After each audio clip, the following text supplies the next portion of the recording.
Дејан Андоновиќ во она што е редовна содржина, а тоа се меѓународните теми. Дејане, мислам дека денеска се договоривме малку да разгледаме позицијата на Турција, бидејќи не само околу овие доскоро и се уште веројатно конфронтации кои што водеа во Ерменија и во Азербејџан, помеѓу Ерменија и Азербејџан, но воопшто турската политика кон блиското соседство, па и кон подалечните земји во последните неколку години стана многу со голема активност, понекогаш и агресивна и без да кажем дури и страф од конфронтација ако треба и со земји како Русија, со одредени НАТО партнери и така натаму. Што има најново, бидејќи вчера гледам дека завчера дека е сега Кипар актуелен во однос на Турската. Актуелен и Азербејџан и Кипар, претходно беше актуелна Сирија, значи Турција под водство на Ердоган од една регионална сила се обидува дури да биде и светска сила.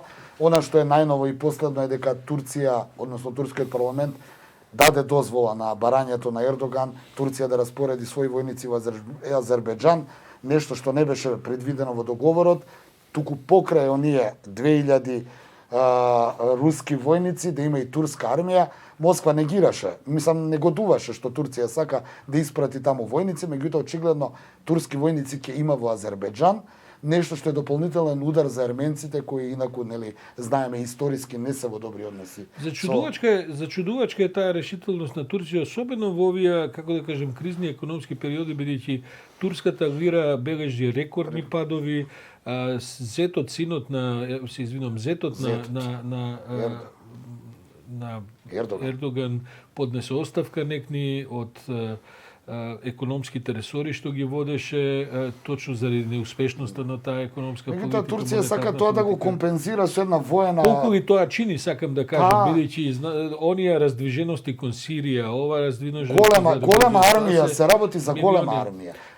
Турската армија е втората најголема во НАТО системот и тоа е велат единствената армија која што практично континуирано води војни действија заради своите граници кон Азија во последните 40-50 години. Но сега сака и Медитеранот да направи нешто слично во. Што е оваа сега кипарска авантура? Па во интерес на времето ќе кажам, Кипарскиот остров е поделен од 1974, 37 години е поделен помеѓу турска и грчка земјица и има настојувања на Обединетите нации тоа да биде една држава обединета. Меѓутоа, има нов лидер на кипарските турци, Ердоган беше во Кипар и таму е констатирано во духот на она, би рекол, отоманска идеја дека веќе нема никакви надежи Кипар да биде обединет, туку полека да започне северниот Кипар, северен Кипар кој е единствено признан од Турција да стане независна држава или да се приклони кон Турција.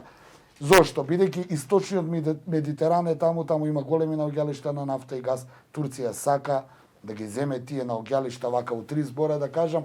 Во исто време тука има територијален спор со Грција, која се наоѓа засегната од овие настојувања на Турција, но оно што е проблематично во моментов е што Кипар е сепак членка на НАТО, а и Турција е членка на НАТО, па тука ќе има огромни проблеми, ми се чини, на наредниот период. Но настојувањата на Ердоган по секоја цена да ја приспои Северен Кипар кон Турција и да го земе тој источен Медитеран, како и неговото мешање, освен во Азербејџан и во реонот таму кај Либија, дополнително прави тензии во услови кога и самиот ти кажа економска, се поголема економска криза. Дали Ердоган сака да го возобнови на некој начин тоа отоманско територијално поседување и така да наметне на некој начин покрај регионална сила да биде нешто повеќе, ќе видиме. Дали ќе биде спречена или не, ќе видиме. Сега за сега има големо негодување од европските држави, пред се од Франција. Франција и Турција немаат добри односи пред се поради политиката на Ердоган. Од друга страна, Ердоган очигледно не му е гајле кој што мисли, туку си ја тера својата работа. А од трета страна и сите продаваат оружје на секаде, предпоставам дека и германци, и французи, и англичани сите продаваат. Во секој случај Кипар ќе биде повторно, ми се чини, во наредниот период во епицентарот на некоја нестабилност, особено ќе кажам, грчко-турските односи, но и турските односи со Европската унија дополнително ќе прават тензии. Турција како да сака да се одмазди на Европската унија, што е долго време во чекалната за влегување во Европската унија, па сега презема некои, би рекол, непопуларни методи, како е што е во игра ставање на моќната армија.